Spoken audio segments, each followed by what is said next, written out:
സിനിമയിൽ ബാലതാരമായി തിളങ്ങിയ ഹരിമുരളിയെ വീട്ടിൽ തൂങ്ങി മരിച്ച നിലയിൽ കണ്ടെത്തി. പയ്യന്നൂരിലെ വീട്ടിലായിരുന്നു മരിച്ച നിലയിൽ കണ്ടെത്തിയത്. രസികൻ, അണ്ണൻ തമ്പി, മാടമ്പി തുടങ്ങിയ 50ഓളം സിനിമകളിൽ ബാലതാരമായി അഭിനയിച്ചു. VFX ആർട്ടിസ്റ്റായി ജോലി ചെയ്യുകയായിരുന്നു അദ്ദേഹം. 30 വർഷങ്ങളായി നാടകരംഗത്ത് സജീവമായിരുന്ന പയ്യന്നൂർ മുരളിയുടെ മകനാണ് ഹരിമുരളി. സീരിയലിലൂടെ ഹരി അഭിനയരംഗത്ത് എത്തുന്നത്. AM നസീർ ആണ് സീരിയൽ ചെറിയ വേഷം ചെയ്യാൻ അന്നേരം 4.5 വയസ്സ് മാത്രം പ്രായമായിരുന്ന ഹരിയെ വിളിക്കുന്നത്. അതിനുശേഷമാണ് രസികൻ എന്ന ചിത്രത്തിലേക്ക് ഓഫർ വരുന്നത്.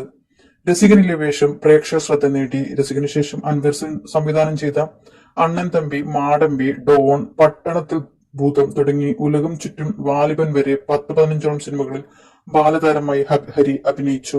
കുറെ സീരിയലുകളിലും അഭിനയിച്ചിട്ടുണ്ട്. പഠിക്കാനും മറ്റുമായി അഭിനയരംഗത്ത് നിന്നും വിട്ടുനിന്ന ഹരി വർഷങ്ങൾക്ക് ശേഷമാണ് അമർ അക്ബർ ആന്റണിയിൽ ചെറിയൊരു വേഷം ചെയ്യുന്നത്. പൃഥ്വിരാജിന്റെ അനിയന്റെ വേഷമായിരുന്നു ചെയ്തിരുന്നത്.